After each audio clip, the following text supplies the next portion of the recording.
La Ferme Equestrian was started in 2011 by Radoine Elhaoussa.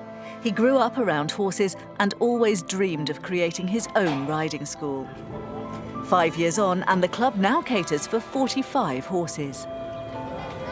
Well, first of all, we provide horse riding. The objective is to provide fulfilling horse rides, so the child really enjoys being with horses, and then afterwards we progress to the refining stage. Meaning that, well, it doesn't mean we don't try for perfection from the beginning, but we're looking firstly to encourage the love of horses and horse riding in children above anything else. And then after that, we move to the next stage, which is more serious. There's a group of young riders who regularly come to the stables, and it's important to Radoine that they're in the right frame of mind after their lessons.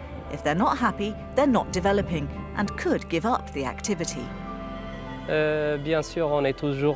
Of course, we're always happy after each session, and we see the smiles, and also when the rider has enjoyed their session.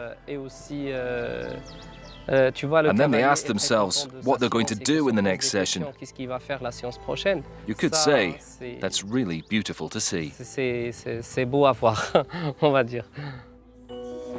Radoine has a wonderful team working with him, and one of his instructors is Safia Kida, who very kindly helped us during our stay in Marrakesh.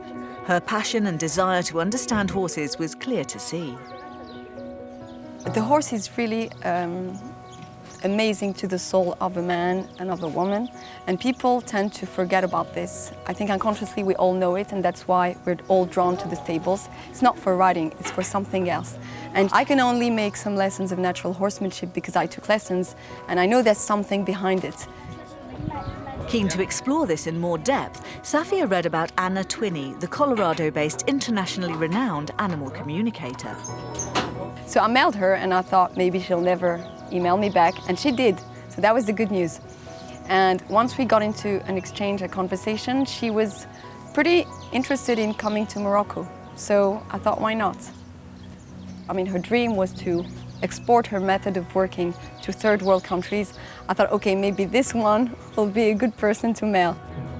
While we were filming at the stables, Anna and her family arrived from the United States. A few years ago, I was fortunate to write a chapter in a book, and the chapter involved showing the language of the horse is a good way to say it. And Safia happened to get the book. It landed in her hands. She wrote me an email, and she was really sweet, and she said, would you like to come to Morocco and visit and just see our country? My response was, if I come to Morocco, I need to make a change. I need to do something positive. So I'm here because of her passion, and I'm here because of her commitment, and she put it all together. The following day, Safia arranged for a demonstration for club members and invited guests, so that Anna could offer them a brief insight into her methods of developing a trust-based partnership between humans and horses. My mission is to give the voice to the animals, for people to realize that they're sentient beings, that they indeed have a communication system, that force is not the answer, fear is not the answer, that if we capture the thought, capture the whisper, connect with our heart, our mind, our body language, we can make that change. The change can be minor. It can be as small as them not putting on harsh bits or whipping the horse when it doesn't need to be whipped. It can be bigger, that their riding improves, that their whole way of being improves. Anna was a member of the British police force, but after a serious car accident, she decided to leave, moving to the US to pursue her own dream, to help horses and their people grow in equine union.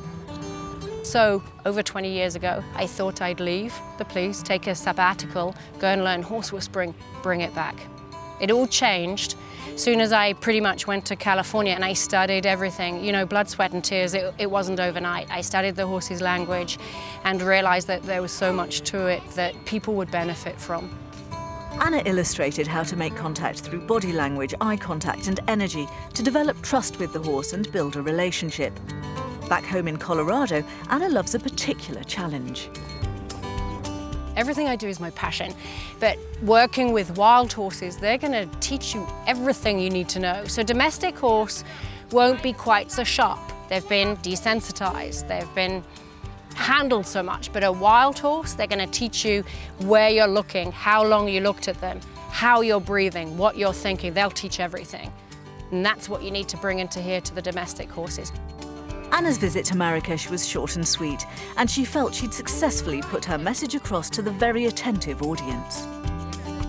The reaction was awesome.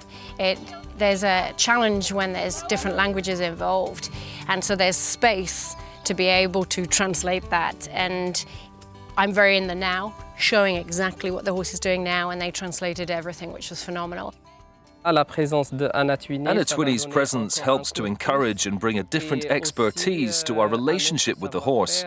Perhaps we do it without realizing, but not in the same way. But there are rules, and also an alternative approach towards the horse.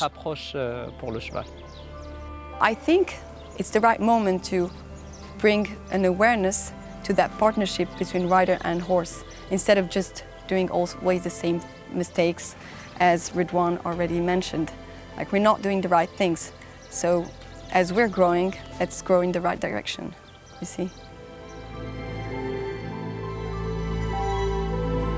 Safia's outlook can only bode well for the riding school, and experiencing her positivity was a fitting end to our enlightening visit to Morocco.